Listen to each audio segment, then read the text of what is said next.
Alors, dans cette vidéo d'aujourd'hui, je vais te parler de ce que c'est que un besoin en fonds de roulement. BFR. Qu'est-ce que c'est que le besoin en fonds de roulement? Alors, quand tu as entendu ça, tu t'es dit que non, toi, tu n'es pas financier, donc de suite, tu veux zapper sur la vie. Laisse-moi te dire une chose. Vous savez, dans la vie, il y a certaines choses qui arrivent à notre âge adulte dont la cause est depuis l'adolescence. Une entreprise qui n'a aucune organisation dès son jeune âge aura des difficultés à s'en sortir financièrement lorsqu'elle sera. Ça sera très difficile pour elle de grandir si elle n'a pas depuis la base une bonne organisation. C'est pourquoi j'ai fait cette chaîne afin de partager avec vous tout ce qui est astuces de gestion financière, tout ce qui est astuces de comptabilité qui pourront vous aider à gérer efficacement votre entreprise et aussi aider vos comptables à mieux s'organiser. Il y a plusieurs comptables aujourd'hui qui ont la notion d'exécuter des tâches, mais qui n'ont pas le sens d'organisation comptable ou la notion d'organisation financière. Et c'est l'élément le plus important. C'est pourquoi je t'invite à rester jusqu'à la fin de cette vidéo et nous allons découvrir ensemble ce que c'est que le besoin du fonds de roulement. Alors, si tu veux le savoir, reste jusqu'à la fin de cette vidéo et c'est parti. Mon entreprise, c'est toute ma vie.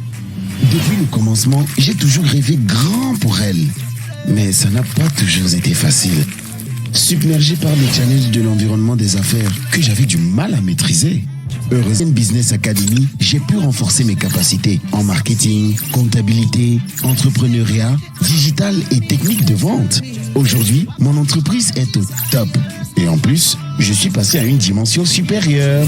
Et vous, qu'attendez-vous, vous aussi? Venez apprendre à faire grandir votre entreprise à la... Certaines entreprises ont du mal à s'en sortir financièrement parce qu'ils ne se consacrent pas à ce qu'on appelle l'organisation ou la gestion financière. Beaucoup de TPE ou de PME ou même des commerçants se focalisent sur l'exécution de certaines tâches. Qu'est-ce que j'appelle TPE ou PME ou bien commerçants? Les TPE, ce sont les très petites entreprises et les PME, ce sont les petites et moyennes entreprises. Généralement, ces entreprises-là n'ont pas vraiment les moyens financiers afin d'embaucher un comptable accompli, un comptable qui est capable de gérer toute une entreprise. De ce fait, ils prennent des comptables qui ont ne serait-ce que un an d'expérience professionnelle. Malheureusement, ces comptables-là, n'étant pas formés sur tous les plans, n'ont pas toute la capacité de pouvoir gérer efficacement leur entreprise. C'est pourquoi j'ai créé cette chaîne afin de partager avec vous tout ce qui peut vous aider à mettre en place une organisation comptable, une organisation en termes de gestion financière. J'accompagne une petite entreprise dans la mise en place d'une organisation comptable, une organisation de la gestion financière, de tout ce qui est reporting qu'un comptable doit mettre sur la table de son patron. Malheureusement, je se contente de l'exécution des tâches. Il y a des PME aujourd'hui qui n'ont même pas de comptable en interne. Leur comptabilité est externalisée. Il y a deux choses sur lesquelles les cabinets sont focalisés, les déclarations fiscales et sociales, toujours focalisés sur comment ils vont les états financiers en fin d'année. Pendant tout ce temps, pendant les périodes de déclaration, avant que vous ne fassiez des déclarations fiscales et sociales, avant que vous ne fassiez sortir vos états financiers, comment est-ce que l'entreprise vit? Comment est-ce qu'elle tourne? Quelle est la gestion que vous avez mise en place pour pouvoir faire tourner votre entreprise? Car l'objectif des états financiers, ce n'est pas pour aller déposer aux impôts ni à l'administration fiscale, mais l'objectif, c'est de pouvoir, dans un premier temps, mieux gérer, communiquer avec l'extérieur. Ce sont des documents qui peuvent vous servir de preuve d'une bonne santé de votre entreprise. Comme l'adage américain pouvait le dire, le cœur de l'entreprise, c'est la trésorerie. Sinon, le chiffre d'affaires est vanité. Vous pouvez faire un chiffre d'affaires de combien de milliards, mais si vous n'avez pas de trésorerie, vous ne pouvez pas tourner. C'est pourquoi, dans cette vidéo, je vais parler avec vous, mais je vais partager avec vous ce que c'est que le besoin en fonds de roulement. Dans la vidéo précédente, j'avais expliqué ce que c'était le fonds de roulement. Donc, si tu veux savoir, si tu veux comprendre ce que c'est que le fonds de roulement, alors je t'invite à aller regarder la vidéo précédente et cette vidéo que nous allons partager aujourd'hui va vous permettre de mieux comprendre et de comprendre aussi l'utilité du fonds de roulement. Besoin en fonds de roulement, qu'est-ce que c'est? C'est le besoin de trésorerie à court terme. Une définition aussi synthétique, aussi simple que tout le monde peut comprendre. Dans une entreprise, vous avez besoin, que ce soit votre commerce, vous avez besoin des moyens, de l'argent liquide pour pouvoir fonctionner. Si vous n'avez pas de la liquidité, votre activité ne peut pas exceller, ne peut pas, parce que vous aurez besoin de payer les salaires, vous aurez besoin de payer l'administration fiscale et sociale, vous aurez besoin, si vous êtes une entreprise commerciale, d'acheter des marchandises avant de les revendre. Si vous êtes une entreprise industrielle, vous serez obligé d'aller acheter des matières premières qui seront transformées. Et après transformation, maintenant que vous allez mettre sur le marché. Donc, dans un premier temps, vous aurez besoin d'argent pour acheter la matière première. Deuxièmement, pour la transformation, la fabrication qui a un coût. Et enfin, si les employés ne sont pas payés, alors votre activité ne peut pas fonctionner. C'est pourquoi il est important de connaître son besoin en fonds de roulement afin d'anticiper sur les éventuelles crises de trésorerie qui pourraient survenir.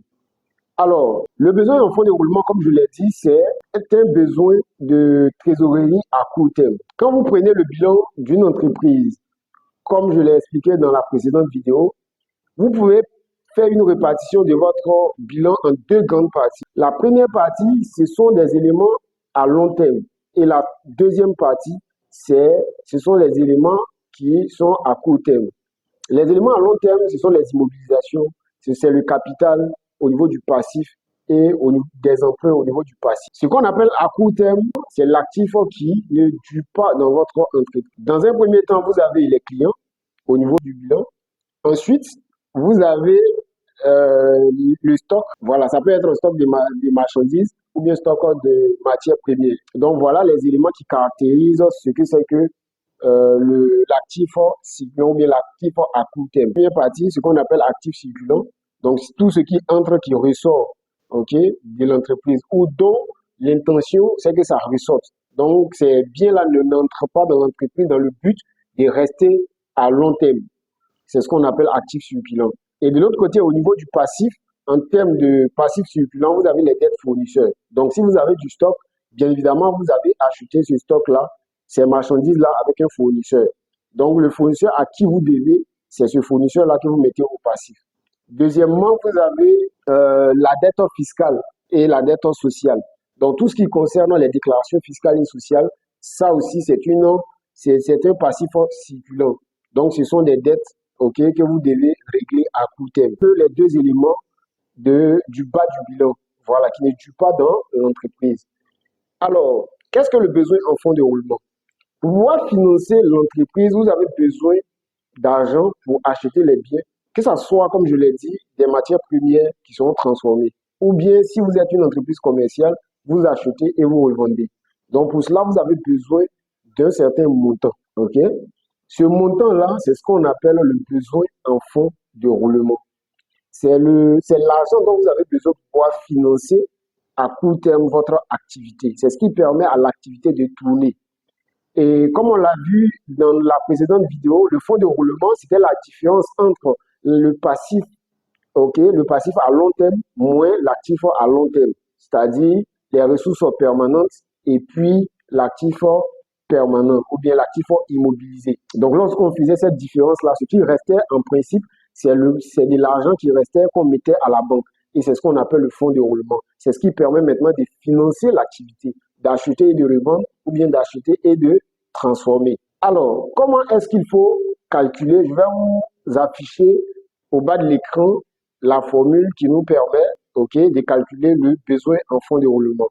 Pourquoi est-ce qu'il faut calculer ton besoin en fonds de roulement? Parce que selon l'évolution de l'activité, votre besoin en fonds de roulement change. Et quels sont les éléments qui impactent directement ou sur lesquels vous devez jouer afin d'être toujours à mesure de couvrir votre besoin en fonds de roulement? Dans un premier temps, c'est le stock. Vous devez gérer un stock dans le but de puiser votre stock à tout moment. Il ne faudrait pas que les marchandises ou la matière première restent sur une très longue durée dans votre stock.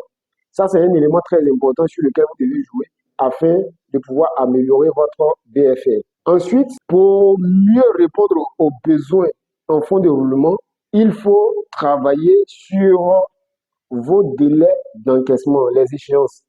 Ok, si vous vendez à crédit, alors il est très important de donner un délai qui vous permet de rentrer en possession de vos créances à court terme. Et si vous avez des délais que vous avez négociés, vous devez avoir un service recouvrement ou même si c'est le comptable qui accomplit cette tâche-là, doit être au taillé dans le but de pouvoir encaisser efficacement les différents clients qui va vous permettre d'alimenter votre trésorerie et ça va vous permettre de financer votre activité à tout moment. Et enfin, ce que vous devez savoir au niveau des dettes, au niveau passif en circulant, vous devez travailler de telle sorte que créance client, les dates d'échéance puissent être équilibrées ou même encaissées plus tôt que vous décaissez. Donc, si vous négociez à 30 jours avec vos clients, il faut être capable de négocier à 60 jours avec vos fournisseurs. Maintenant, si vous n'arrivez pas à obtenir ce type de négociation avec vos fournisseurs, ce que vous devez faire, c'est de faire de telle sorte que vos clients puissent respecter les différents échéanciers afin que vous puissiez répondre à votre besoin en fonds de roulement. Donc, comme je l'ai dit, le besoin en fonds de roulement, c'est quoi? Quelle est la formule? Pour calculer le besoin en fonds de roulement, c'est très simple.